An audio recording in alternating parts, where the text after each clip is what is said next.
العزت فرمائے گا کہ اے فرشتوں کیا تم نے دیکھا نہیں، کیا تم نہیں جانتے کہ دنیا کی زندگی کے اندر میں نے ان کا نوجوان بیٹا، ان کا لخت جگر نور نظر لے کیا تھا اور ایک صدمے کے اندر مبتلا کر دیا تھا، مصیبت اور علم کی اور رنج کی اور غم کی کھڑی تھی، مگر اس کے باوجود بھی انہوں نے جزا فضا اور بے چینی کا اظہار نہ کیا تھا، بے صبری کا اظہار نہ کیا تھا، انہوں نے وہ جو صبر کیا تھا دنیا کی زندگی کے اندر، ان کا حساب وہی صبر کا تھا، سو وہ میں نے لے لیا۔ آج قیامت کے دن انہیں نہ روکو، جنت کے اندر جانے دو، اس لیے کہ دنیا کے اندر ان کا حساب لیا جاتا۔ نعرہ تکبیر، نعرہ رسالت، عظمت مصطفیٰ، عظمت اہل بیت۔ سمجھ آ رہی ہے یہ بات؟ اللہ رب العزت ہر معاملے میں نے پہلے آیہ کریمہ پڑھی ہے کہ آزمائشیں ہو سکتی ہیں، جان و مال کی، خوف کی، بھوک کی، غربت کی، تنگ دستی کی، یہ ساری آزمائشیں ہو سکتی ہیں، لیکن اجر کہاں ہے؟ اجر ہے صبر میں، استقامت میں، اور اجر وہ ہے کہ اللہ رب العزت خود ارشاد فرما رہا ہے اولئک علیہم صلوات من ربہم ورحمہ، یہ سارے وہ لوگ ہیں صلوات من ربہم ورحمہ۔ عام طور پر واقعہ کربلا بیان کرتے ہوئے جیسا کہ ریاض سلطانی صاحب اپنے اشعار کے اندر، ویسے حسن اتفاق ہے میں جانتا نہیں تھا،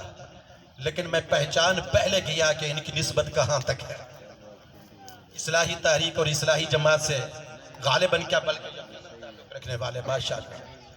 اپنے کلام کے اندر اچھی عقیدت اور نسبتوں کا اظہار کر رہے تھے، تو امام علی مقام امام حسین علیہ السلام اور ایسے مواقع پر لازماً ان کے کردار کو دیکھنا چاہیے اور ان کے صبر کو، تحمل کو، استقامت کو، میدان کربلا کے اندر بپا ہونے والے ان پر وہ جو ظلم ہوا، وہ جو تشدد، جو بربریت ہوئی اور وہ جو بہیمیت ہوئی اور خاندان رسول صلی اللہ علیہ وآلہ وسلم کو اجاڑنے کی اور صفحہ ہستی سے مٹانے کی کوشش کی گئی، مگر خود مٹ گئے۔ حسین کل بھی زندہ تھا، آج بھی زندہ ہے۔ نعرہ تکبیر، نعرہ رسالت، نعرہ خلافت، نعرہ حیدری، شان اہل بیت۔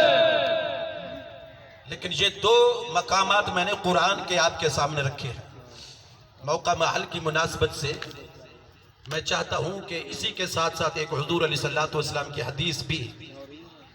اور حدیث صحاح ستہ میں ہے، اور صحاح ستہ کے تیسرے نمبر کی کتاب ترمذی شریف کے اندر ایک روایت موجود ہے۔ حضرت ابو سنان صحابی رسول ہیں، ان کا بیٹا فوت ہو گیا، نوجوان بیٹا تھا، بالکل ینگ بیٹا تھا، فوت ہو گیا۔ قبر کے اندر نماز جنازہ کے بعد جب دفن کرنے کا مرحلہ آیا تو خود باپ اپنے بیٹے کو اس لحد کے اندر اتار رہا ہے۔ ذرا وہ منظر بھی سامنے رکھیں، ایک نوجوان بیٹا اپنے ہاتھوں سے قبر کے اندر اس کی تدفین کر رہا ہے، باپ خود قبر کے اندر پہنچا، داخل ہوا، اور باہر قبر کے سرحانے پر علی شفیل قبر کے کنارے پر ابو طلحہ خولانی بیٹھے ہیں، وہ بھی صحابی رسول، وہ خولانی بیٹھے۔ جب وہ تدفین مکمل ہوئی اور یہ قبر سے باہر آنے لگے، ابو سنان یعنی سنان کے والد گرامی باہر آنے لگے تو ابو طلحہ خولانی نے ان کا ہاتھ پکڑا اور ہاتھ تھاما۔ یہ تصور، یہ منظر تو آپ کے سامنے ہوگا جو قبر کے اندر تدفین کے وقت جب حاضر ہوتے ہیں، موجود ہوتے ہیں، کہ جو ہاتھ تھاما اور ادھر ہاتھ تھامتے ہی، پکڑتے ہی وہ قبر کے کنارے پر انہوں نے کہا، یعنی وہ باپ رو رہا ہے اور آنسو بہا رہا ہے، ایک رکت تاری ہے کہ نوجوان بیٹے کو اپنے ہاتھوں سے قبر کے اندر دفن کر کے واپس پلٹ رہا ہے، اور اب ہمیشہ کے لیے اس کا نوجوان بیٹا اب اس کی آنکھوں سے اوجھل ہو جائے گا۔ فرط غم سے آنکھوں کے اندر آنسو امڑ پڑے، آنسو بہ رہے ہیں، اس حال میں باہر آ رہے ہیں۔ باہر ابو طلحہ خولانی انہوں نے ہاتھ پکڑا اور ہاتھ پکڑتے انہوں نے کہا کہ صبر کیجئے، اس لیے کہ میں تجھے حضور علیہ السلام کی ایک حدیث سناتا ہوں، اور وہ حدیث یہ ہے کہ حضرت ابو موسیٰ اشعری رضی اللہ تعالی عنہ، یہ صحیح حدیث ہے، اور امام البانی نے بھی اس حدیث کو روایت کرنے کے بعد اس کی تصحیح، کیونکہ ان کی عادت ہے